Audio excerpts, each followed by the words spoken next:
Vu des élections québécoises du 1er octobre, 22 partis politiques sont officiellement reconnus. Des partis moins populaires ont quelques candidats qui se présentent dans certaines circonscriptions du Saguenay-Lac-Saint-Jean. Charles Camiran, quel est le nom des partis, des candidats et des comtés concernés? Il faut d'abord mentionner qu'il y a 4 partis moins connus où il va y avoir 4 candidats dans plusieurs circonscriptions de la région. Il y a notamment Tommy Philippe qui se présente pour le Parti vert du Québec dans la circonscription de Chicoutimi. Il faut dire d'ailleurs que ce même parti va envoyer un autre candidat dans la circonscription de Jonquière. Il y a aussi Maude Gouin-Huot qui va représenter les couleurs de l'équipe autonomiste dans Lac-Saint-Jean. Et on a Lynn Bélanger du Parti nul qui, elle, va représenter les couleurs dans la circonscription de Dubuque. Et que propose-t-il?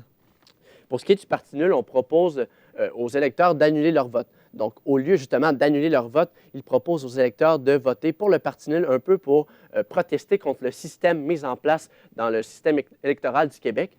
Pour ce qui est de l'équipe autonomiste, c'est sensiblement la même chose, tandis que pour le Parti vert, on veut améliorer l'environnement surtout, mais aussi on veut améliorer le système de transport en commun dans la circonscription, entre autres, de Chicoutimi avec Tommy Philippe. Est-ce qu'il pense être élu?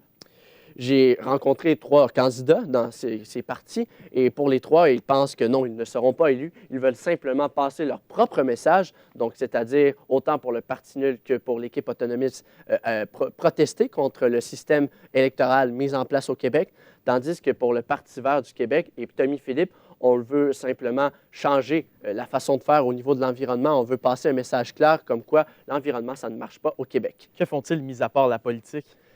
Avec Tommy Philippe, il a déjà travaillé dans les CIUS de la région et dans le domaine de la restauration. Pour ce qui est de Maude Gouin-Huot, elle est agricultrice et elle a son propre entreprise là, présentement dans Lac-Saint-Jean. Eh bien, Charles, merci beaucoup. Je vous en prie. Eh bien, c'est tout en ce qui nous concerne. Mesdames et messieurs, on se dit à la prochaine. Au revoir.